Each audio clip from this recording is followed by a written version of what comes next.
குழு அபூ தாலிப் அவர்களை சந்திக்கிறது. உங்களுடைய சகோதரமானத்திலே எங்களுக்கு கொஞ்சம் சொல்லி வையுங்கள்.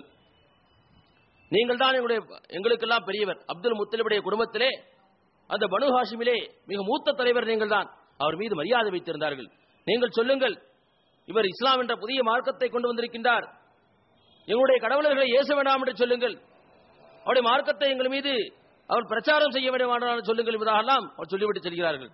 ஆனால் அதற்கு பிறகு அபூ தாலிப் அவர்கள் அழைக்கின்றார்கள், என்னோட அருமை மகனே, இவர்கள் சமுதாயத்துடைய முக்கியமான தலைவர்களாக இருக்கின்றார்கள், இவர்களுக்கு உங்கள் மீது சில வருத்தங்கள் ஏற்பட்டிருக்கின்ற சொல்லி அவர்கள் சொன்னது விஷயங்களாம் சொன்ன பொழுது நபிகள் பெருமானார் சொன்னார்கள், என் அன்பு தந்தையே, இவர்களுக்கு மட்டுமல்ல எல்லோருக்கும் பலனளிக்கக்கூடிய செயலை நான் விட்டுவிட வேண்டுமா கேட்கிறார். அது என்ன என்று கேட்கும் பொழுது, நான் ஒரு சொல்லை சொல்வேன், அந்த ஒரு சொல்லை நீங்கள் சொல்லிவிட்டால், அந்த ஒரு வாக்கியத்தை நீங்கள் சொல்லிவிட்டால், அந்த குறைஷிகள் சொல்லிவிட்டால், இந்த அரபு நாடு முழுவதும் உங்களுக்கு அடிமையாகிவிடும்.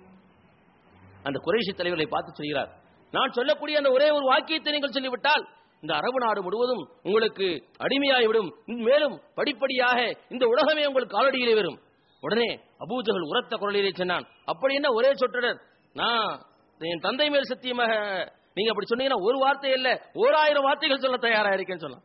உடனே சொன்னா, லா இலாஹா இல்லல்லாஹ் முஹம்மது ரசூலுல்லாஹ் சொல்லுங்க. எது இதற்கு முன்னால் சொன்ன அதே அபூஜஹல் மீண்டும் நபிகள் பெருமானார் ஸல்லல்லாஹு அலைஹி வஸல்லம் அவன் திட்ட ஆரம்பித்து விட்டான், ஏச ஆரம்பித்து விட்டான் என்பதாக சொல்லிவிட்டு கடைசியிலே சொன்னான், பார்த்து கொண்டே இரு, உன் வாயில் மண் விழத்தான் போகிறது, உன்னை மண்ணோடு மண்ணாக்காமல் ஓய மாட்டோம் என்று சூழலைத்து விட்டு அந்த அபூஜஹலும் அவனை பின்பற்றிய அந்த மற்ற குறைஷி தலைவர்களும் அங்கிருந்து செல்கிறார்கள் என்பதை பார்க்கிறோம். பிறகு கங்கணம் கட்டிக் கொள்கிறார்கள், இந்த முகமதை எப்படியாவது ஒழித்து விட வேண்டும் என்பதாக. முகமது ஸல்லல்லாஹு அலைஹி வஸல்லம் மட்டுமல்ல, இந்த காலகட்டத்திலே எங்கு பார்த்தாலும் நபிகள் பெருமானார் ஸல்லல்லாஹு அலைஹி வஸல்லம் எங்கு சென்றாலும் அவளை பின்தொடர்ந்து அபூஜஹல் செல்வான், அபூ லஹப் செல்வான். அபூஜஹலுடைய மனைவி ஹிந்த் அவர்களுக்கு பின்னாலே சென்று கொண்டிருப்பாள். கற்களிலே அவர் செல்லக்கூடிய பாதைகளிலே கற்களையும் முற்களையும் பரப்பி வைப்பார்கள், கேலியும் கிண்டலும் நையாண்டியும் செய்து கொண்டிருப்பார்கள். இப்படியெல்லாம் நபிகள் பெருமானார் ஸல்லல்லாஹு அலைஹி வஸல்லுக்கு தொல்லைகள் இழைக்கப்பட்டன. அது மட்டுமல்ல, நபிகள் பெருமானார் ஸல்லல்லாஹு அலைஹி வஸல்லம் பின்பற்றிய அந்த சத்திய சஹாபாக்களுக்கும் அங்கே ஏராளமான பிரச்சனைகளும் துன்பங்களுக்கு மேல் துன்பம் வந்தது. ஆனால் கொஞ்சம் கொஞ்சமாக அதே சமயத்திலே மிக வலுவாக இந்த இஸ்லாமிய மார்க்கம் அரபு மண்ணிலே கால் ஊன்ற ஆரம்பித்தது. ஒவ்வொரு குடும்பத்திலேயும் ஏதாவது ஒரு பாதிப்பு இருந்தது. யாராவது ஒருவர் நபிகள் பெருமானார் ஸல்லல்லாஹு அலைஹி வஸல்லம் சாய்ந்ததாக இருந்தார். என்ன செய்வது? உடனே அவரை அணுகிறார்கள்.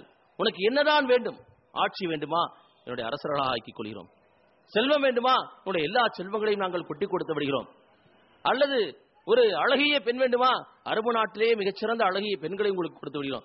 இல்ல பைத்தியம் தான் முடிச்சிருக்கா, அதுக்காக மந்திரவாதி வச்சு உனக்கு ஜின்னா ஓட்டுறப்பா என்று சொல்ல அளவுக்கு நபிகள் பெருமானார் சொன்னாங்க, என்னுடைய கையிலே வலக்கையில் சூரியனையும் இடக்கையிலே சந்திரனையும் கொடுத்தாலும் கூட நான் என்னுடைய இந்த பணியை விட்டுவிட மாட்டேன் என்பதாக அதிலே உறுதியாக இருந்தார்கள் என்பதை நாம் பார்க்கிறோம். கண்ணியமிக்கவர்களே, இதை கேட்டவுடன் பல்வேறு விதமான விஷயங்களை அவர்கள் சொன்னார்கள்.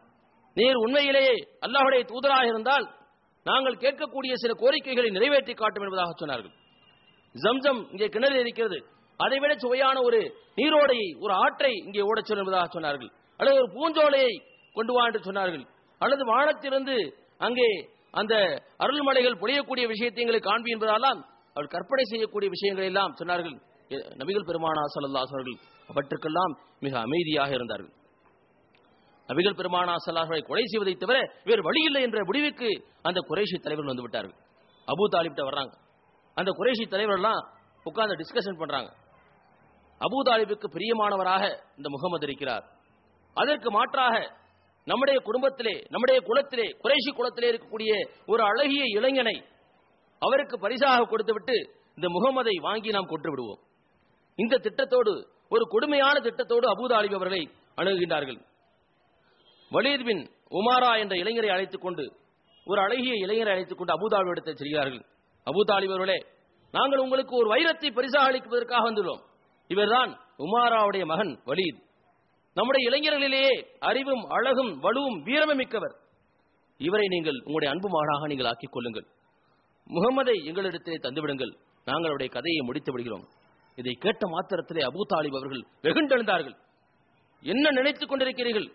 அறிவை பறிகொடுத்த மூடர்களே, நீங்கள் இவ்வளவு மோசமான வணிகத்தை செய்வீர்கள் என்று நான் எதிர்பார்க்கவில்லை. பெற்ற பிள்ளையோ, யார் பெற்ற பிள்ளையோ நான் வளர்த்து ஆளாக்க வேண்டும், நான் பெற்ற செல்வத்தை கொண்டு துண்டு துண்டாக நீங்கள் வெட்டி விடுவீர்களா? என்னுடைய ஈரல் குலையை இழக்க நான் எப்படி சம்மதிப்பேன்? இறைவன் மீது ஆணை, உங்கள் என்ன மறுமை நாள் வரை நடக்கவே நடக்காது என்பதாக அபூ தாலிப் அவர்கள் அங்கே ஒரு வீரம் செறிந்த அந்த விஷயத்தை சொன்னவுடன் குறைஷி தலைவர்கள் எல்லாம் வாயெடுத்து போய் திரும்பி விட்டார்கள் என்பதை பார்க்கிறோம். கண்ணியமிக்கவர்களே, மீண்டும் அவர் ஆசீர்வாதத்தை சொல்கிறார்கள். இல்லை, நாங்கள் நல்ல நீதியைத்தான் கொண்டு வருகிறோம், நல்ல விஷயத்தை தான் உங்களுக்கு சொல்லியிருக்கிறோம். மீண்டும் சொல்கிறார் அபூ தாலிப், இறைவன் மீது ஆணையாக எனக்கு நீங்கள் நீதி வழங்கவில்லை, உண்மையில் நீங்கள் என்னை இழிவுபடுத்த வேண்டும் என்று முடிவு செய்துள்ளீர்கள். இதன் மூலம் மக்களை எனக்கு எதிராக தூண்டிவிட வேண்டும் என தீர்மானித்துள்ளீர்கள். என்ன செய்ய நினைக்கிறீர்களோ செய்து கொள்ளுங்கள் என்று சொல்லி அவர் வீராவேசமாக இருந்தார் என்பதை பார்க்கிறோம். இப்படி கொஞ்சம் கொஞ்சமாக நபிகள் பெருமானார் ஸல்லல்லாஹு அலைஹி வஸல்லுக்கு அங்கே நெருக்கடிகள் வந்து கொண்டிருக்கின்றன.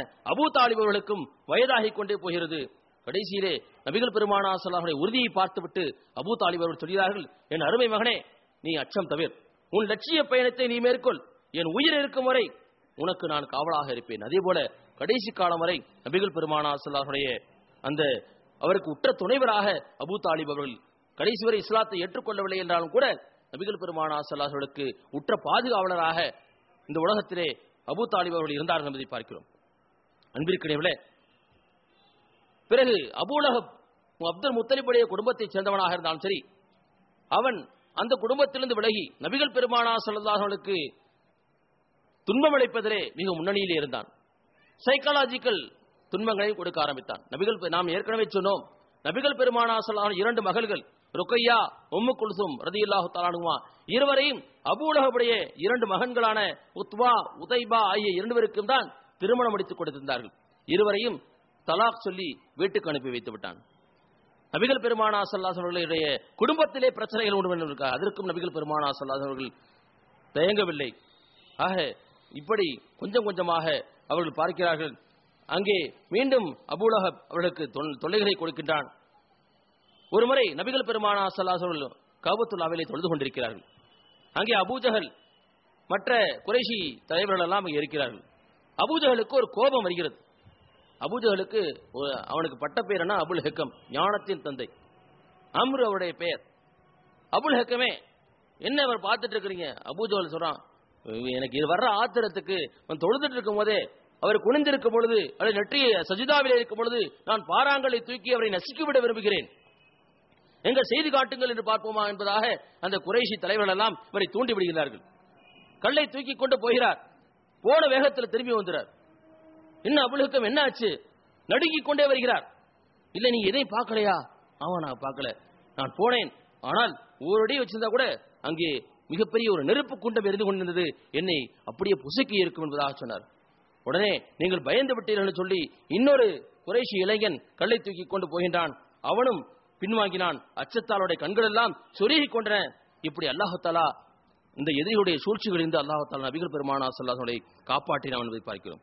அன்பிற்கினியவர்களே, இந்த காலகட்டத்திலே தான் பிலால் ரலியல்லாஹு தஆலா அன்ஹு, யாசிர் ரலியல்லாஹு தஆலா குடும்பத்தினர், சுமையா ரலியல்லாஹு தஆலா அன்ஹா, யாசிர் ரலியல்லாஹு தஆலா அன்ஹு அவருடைய அருமை மகனார் அம்மார் ரலியல்லாஹு தஆலா அன்ஹு இவர்களெல்லாம் குறைஷிகளால் கடுமையாக துன்புறுத்தப்பட்டார்கள்.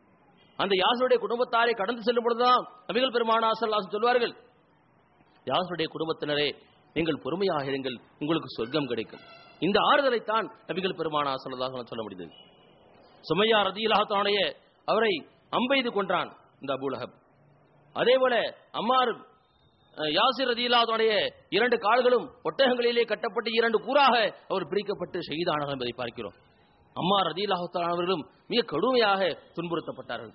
கபாப் ரலியல்லாஹு தஆலா அவர்கள் நெருப்பிலே கிடத்தப்பட்டார்கள் என்பதை பார்க்கிறோம். என்பதே இப்படிப்பட்ட கொடுமைகள் எல்லாம் அந்த சஹாபாக்களுக்கு அங்கே கொடுக்கப்பட்டிருந்தது. கடைசியிலே இந்த கொடுமைகள் எல்லாம் பொறுக்க மாட்டாமல் அல்லாஹ் சுப்ஹானஹு வ தஆலா உடைய அருமை தோழரின் தோழர் அபூபக்கர் சித்திக் ரலியல்லாஹு தஆலா அவர்கள் அவரை விடுதலை வாங்கிவிட்டார்கள் என்பதை பார்க்கிறோம். அதைத்தான் அல்லாஹ் தஆலா தனது திருமறையை சொல்கிறான், அவரோ தூய நிலையை அடையக்கூடிய பொருட்டு தம் செல்வத்தை வழங்குகிறார். கைமாறு செய்யும் அளவுக்கு எவருக்கும் அவர் நன்றி கடன் படவில்லை.